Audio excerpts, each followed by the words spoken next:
m'appelle Alexandre Chasserio. Je viens de Toulouse, dans le sud de la France. Petit, je suis parti vivre au Japon avec mes parents et ma sœur pendant 2 ans. Je suis revenu quand j'avais 4 ans et je suis resté à Toulouse jusqu'à mes 19 ans. J'ai découvert les écoles d'art parisiennes où j'ai donc appris dans un premier temps à travailler le métal et puis ensuite le design. Je vis actuellement dans le Val d'Oise, au-dessus de Paris, à la campagne, où je travaille. En fait, j'ai mes ateliers et un studio de design ici.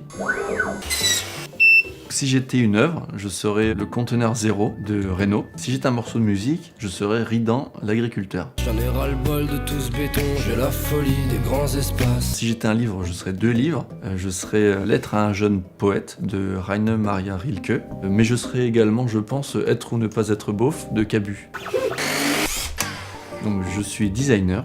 Mon travail consiste à inventer des objets innovants, des choses qu'on ne voit pas forcément tous les jours, et souvent à les fabriquer. Pour fabriquer ces objets, j'utilise plein de matériaux différents, du bois, de l'aluminium, du cuir, de la laine, et aussi des matériaux très modernes, de l'encre à base de carbone, des matériaux qui réagissent à la chaleur, plein de matériaux un peu innovants ou très anciens. Alors je travaille toujours seul, mais toujours pour d'autres personnes ou en collaboration avec d'autres personnes. Je dessine un petit peu mes projets, mais assez vite je passe à l'ordinateur pour les concevoir numériquement. J'ai réalisé des choses assez différentes. Par exemple, une enceinte en marbre que j'ai fabriquée avec un marbrier et des ingénieurs du son, où le marbre sert de caisse de résonance. J'ai aussi fabriqué un casque en laine de mouton qu'on a compressé avec un chimiste de Toulouse à très haute température et qui a fait fondre la laine.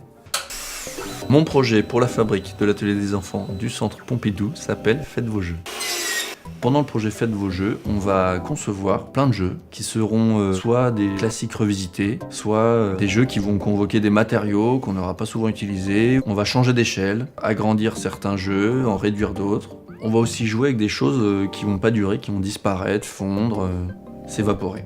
Voilà, plein de nouveaux matériaux qui vont nous permettre de voir différemment des activités qu'on fait souvent.